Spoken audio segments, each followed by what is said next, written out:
वालेकुम सलाम। क्या हाल है, ठीक हो? अल्हम्दुलिल्लाह शुक्र। क्या रेट है इसका? चोंगा का 1200 रुपये किलो है। हरी मिर्च हरी मिर्च देसी वाला 150 रुपये किलो है। और ये क्या है? पराजबीन थोड़ा महंगा है, 250 रुपये किलो है। जी। गाजर है फैसलाबाद 80 रुपये किलो है। चुकंदर है 150 रुपये किलो है। फूल गोभी 80 रुपये किलो है। बंद गोभी है 50 रुपये किलो है। चाइना गाजर है 150 रुपये किलो है। लाल वाला गोभी है 150 रुपये किलो है। शलजम है 80 रुपये किलो है।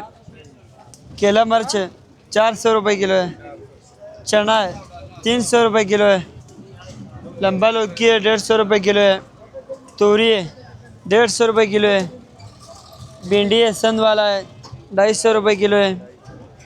मटर है पंजाब का 80 रुपये किलो।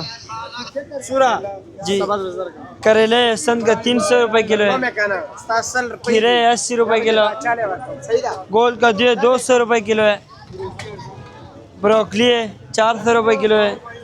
आइसबर्ग है 200 रुपये किलो है। शिमला है 150 रुपये किलो है। अरबी है 100 रुपये किलो है। गोल बैंगन है 150 रुपये किलो है। कचनार है 300 रुपये किलो है। ये मुंगरे 150 रुपये किलो है। देसी लेमन है 300 रुपये किलो है। ये लंबा वाला मिर्च है 100 रुपये किलो।